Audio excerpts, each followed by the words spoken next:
next presenter is James Wade. James is an award-winning author of Beasts of the Earth, All Things Left Wild, and Rivers Sing Out. He's the youngest novelist to win 2 Spur Awards from the Western Writers of America and the recipient of the MPIBA's prestigious Reading the West Award. James's work has appeared in Southern Literary Magazine, Texas Highways, Writer's Digest, and numerous additional publications. James lives and writes in the Texas Hill Country with his wife and children. Let's give a warm welcome to James Wade. Thank y'all very much. Thank y'all for being here. This is pretty neat.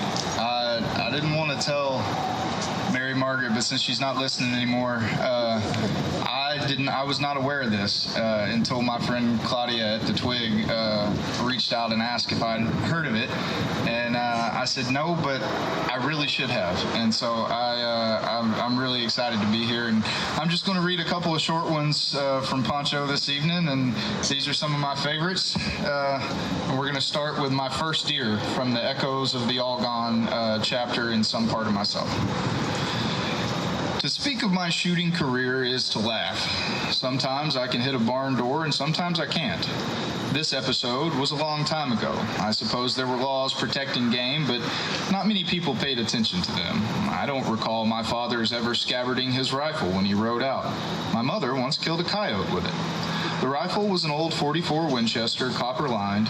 I suppose I must have practiced with it a little, but have no recollection of shooting it until one winter day when I was around 12 years old. I got permission to go deer hunting.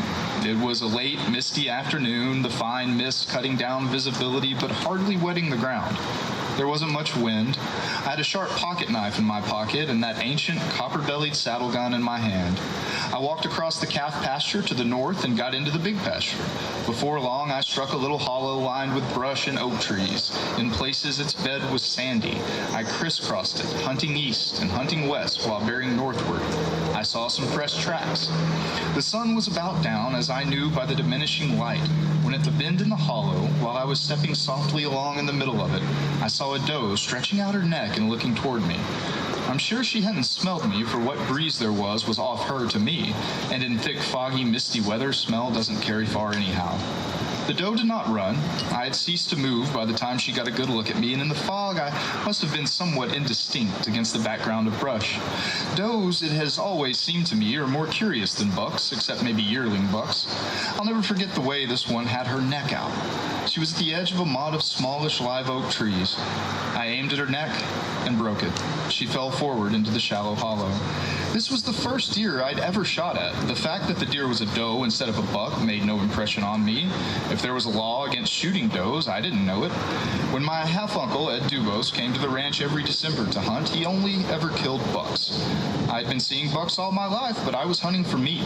Papa didn't like venison nearly so well as he liked beef, but I liked it better and always have. I was not excited when I walked up to the doe and saw her already quiet. I stuck her, she bled well, and then I gutted her. The smell and feel of blood made me brave. I decided I would carry the liver home to show as proof of my accomplishment.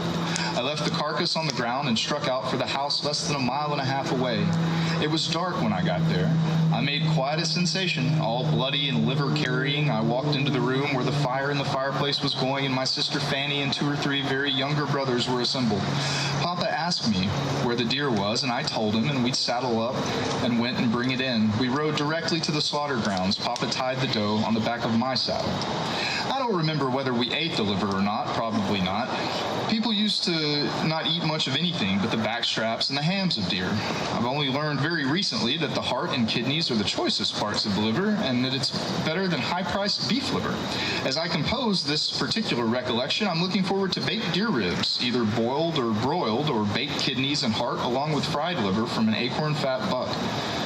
The initiation in deer hunting did not make me an avid or proficient deer slayer, but I never went up that little hollow, whether hunting or riding after cattle, without looking for a deer to show up exactly where I'd killed the doe. I was like a horse we had once, and while I was riding him had shied away from a rattlesnake down the road about 300 yards from our house. After that day, he always invariably, upon passing that particular spot, shied. Neither he, in looking for the rattlesnake at that place where he had seen one, nor I, in looking for a deer in the place where I had seen and killed one, were using intellect. We were merely using instinct. For me, the finest feature of a hunt remains the sense of expectation, of hoping and waiting.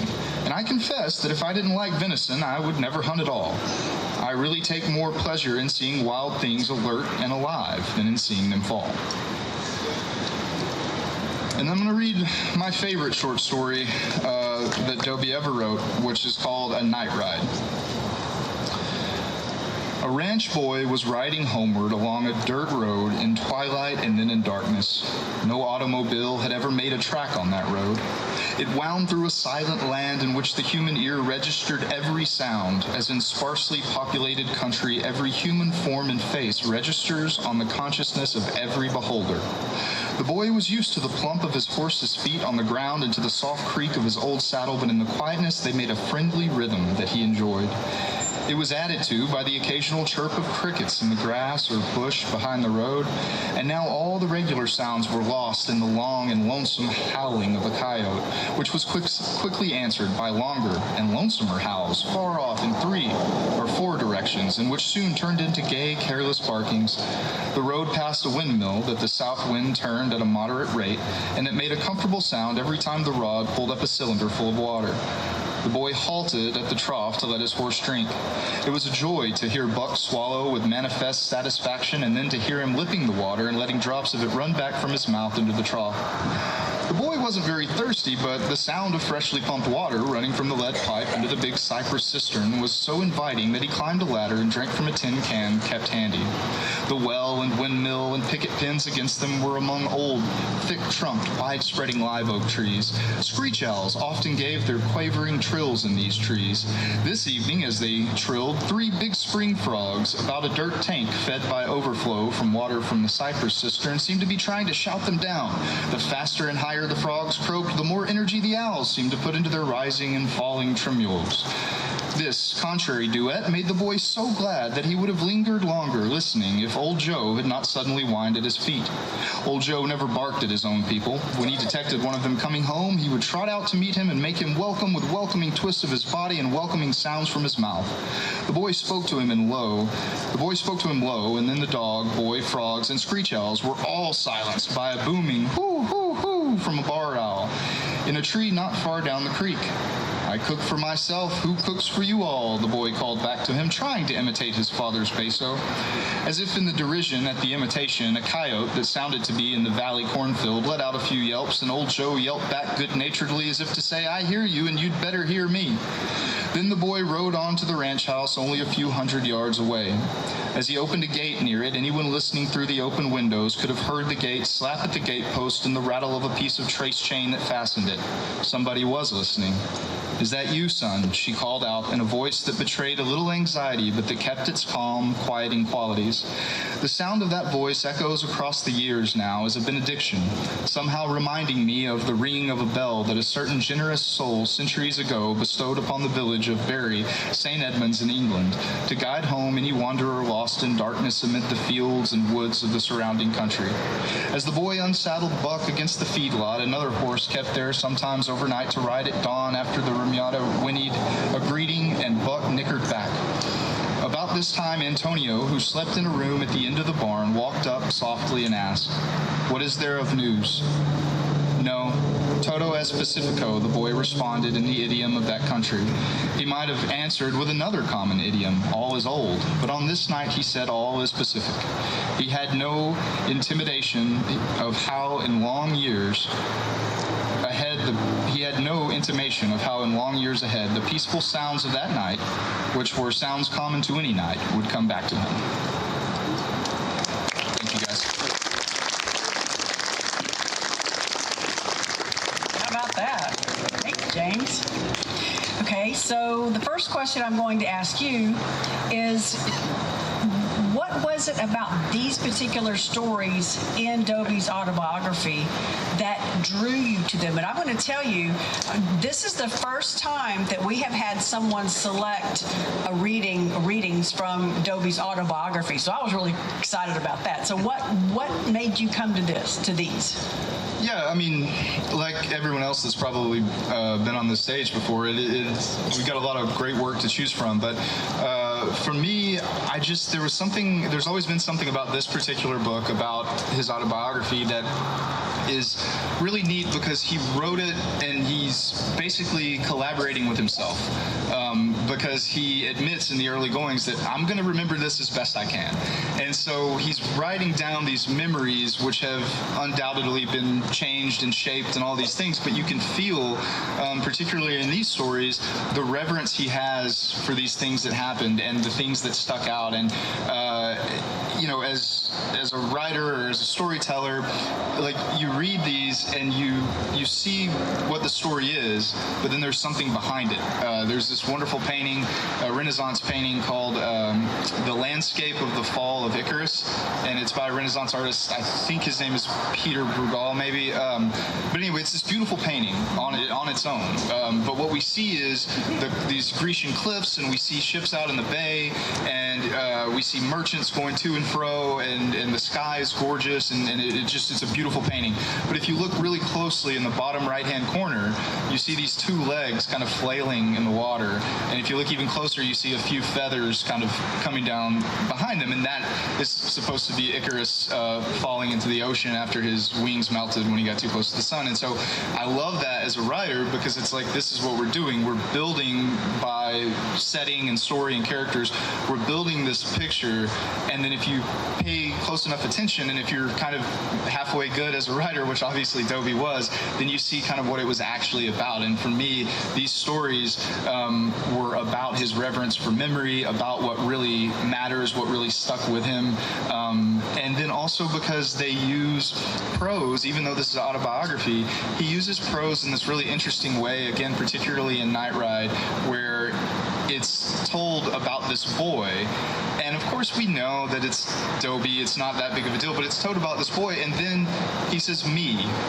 Just one sentence in the whole thing, he says me, and just gives a little nod and a little shift of point of view, and then comes back. And I don't know, there's something that's quite powerful about that. And as we heard earlier, just there's some phrases, like, you hear them and you go, wow, yeah, and that's it. I mean, I think good fiction, if it does what it's supposed to do, it's there's another quote, and I don't know who said it, but it was, good fiction should say, this is how the world feels to me.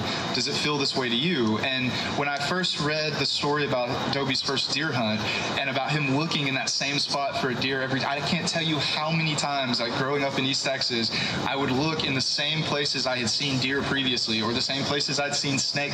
You see a snake somewhere, and you're like, yep, that's where the snakes are. It's completely arbitrary, like, that you cross the snake's path at a certain time, but always and forever now, like, no, that's where the snakes are. And yeah, there's something powerful about that over the decades, having that kind of connection of, like, yeah, I do that too, right? Yeah, I do. Yeah, we all do. I do. So, kind of shifting gears just a little bit. Before Dobie died, he donated close to 15,000 books from his personal library, and that wasn't all the books he owned, but that was just some of them, to the Harry Ransom Center in Austin. He left the majority of his estate to create the J. Frank Dobie Library Trust, and that was intended to assist small Texas libraries to purchase books. I read an interview that you were involved in one time, and the interviewer asked you, what was one piece of advice that you could give to writers? And you said, read. I think you and Dobie were like-minded in that sense. So would you please explain why you think reading is so important? Like, what are the benefits, not just to writers, but to all of us? Yeah, I mean, it may sound obvious, but reading is powerful. It forces us into our own mind. We become collaborators with the author to a degree. Like anybody can interpret any form of art in different variations, but I think only through reading and writing do we have that collaboration where the author can write the words, but then we have to create the image in our mind. And because of the way the human brain works, I could sit here and tell you about a house on a hill and it's red and there's an oak tree in the yard, and I could give you in exhausting detail the description of it, and you would all still have a unique image in your head. Like, that's just the way it works. And there's something crazy powerful about that, right? Because if we watch Titanic, maybe we can take away different things from the movie, but when the ship hits the iceberg, we all see it the exact same. We have that collective experience, and yet with reading, we all have these individual experiences that can only be ours because only we carry our own experiences and our own minds into the creation of the text. And so also when you read, you become a more well-rounded person, a better thinker. Certainly if you're a writer, you become a better writer. But yeah, I think it gets you to think in critical ways. It shows you perspectives that's not your own. It can get you to challenge and question things, which doesn't always mean changing your mind, right? A lot of people kind of stay away from reading because of that. They're like, well, I don't want to have anything, I don't want to question anything. But like, no, you can actually, whatever you believe, sometimes questioning it can make you believe it even stronger. And yeah, I don't know. I just think it's the most powerful medium. Obviously, I'm biased as a writer, but yeah, it's a beautiful thing. And also, like as was mentioned before, we wouldn't be here tonight were it not for the storytelling tradition and people's ability to put words on the page and then have those mean something forever, or certainly as long as we can keep this going. True. All right. Very interesting. Thank you very much, James.